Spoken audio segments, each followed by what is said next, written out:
لە ئاستی هەرێمی و ناوخۆی و گیانی کاردانەوەکانی سەرکردنی ڕیفراندۆمەکەی 25 ئەیلول بەردەوامی هەیە. ئەوەش لە کاتێکدا سەرۆکوەزیرانی عێراق جەخت لەسەرەوە دەکاتەوە تا ڕیفراندۆم هەڵنەوەشێتەوە دانووسان ناکات. حەیدەر عەبادی سەرۆکوەزیرانی عێراق شەوی ڕابردوو لە تورکیاوە گەیشتە تاران و لەگەڵ گەورە بەرپرسان و ڕابەری باڵای کۆماری ئیسلامی ئێران ئایەتوڵڵا عەلی خامنەیی کۆبوونەوەیکی ئەنجامدا.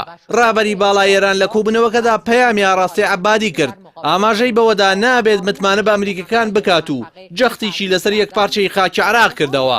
هاوکات حەیدەر عەبادی سەرۆکوەزیرانی عێراقیش هەر لە ئێرانەوە پێشنیارەکەی حکوومەت یەرێمی ڕەت کردەوە. بەڕوونی وتی ئەوان بەسەرکردنی ڕیفراندۆم قایل نابن تەنها باڵوەشان نەوە نەبێت. لەلایەکی ترەوە تورکیاش بەردەوامە لە کاردانەوەکان دژی ڕیفراندۆمەکە یەرێمی کوردستان و بەرپرسانی تورکیا جەخت لە سەرداخستنی سنوور و هەڵوەشانەوەی ڕیفراندۆم دەکەن.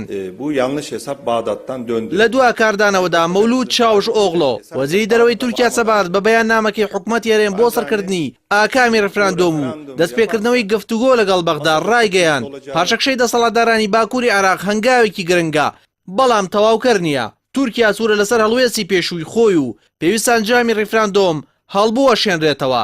هاوکات لە ئاستی وڵاتانی زلهێزی ناو ئەنجومەنی ئاسایشی نێودەوڵەتیش کاردانەوە هەیە. بە تایبەتی فەڕەنسا هەڵوێستێکی نوێی بڵاو کردەوە.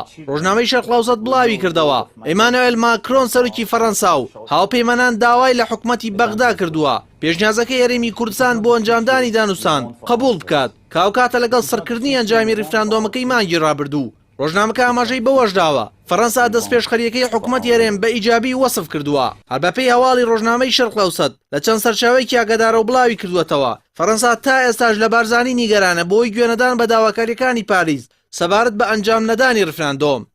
لەلایەکی دیکەوە ڕایان دیلۆن وتەبێژی هاوپەیمانان باسی ئەوەی کرد شەڕی پێشمەرگە و سوپای عێراق بە شێوەیەکی نەرێنیانە کاری کردووەتە سەر هەوڵەکانی هاوپەیمانان بۆ لە ناوبردنی داعش و بەتایبەت لەسەر ئەرکی گواستنەوەی ئامێر و کەلوپە لەشکریەکان بۆ هاوبەشەکانمان لە عێراق و سووریا.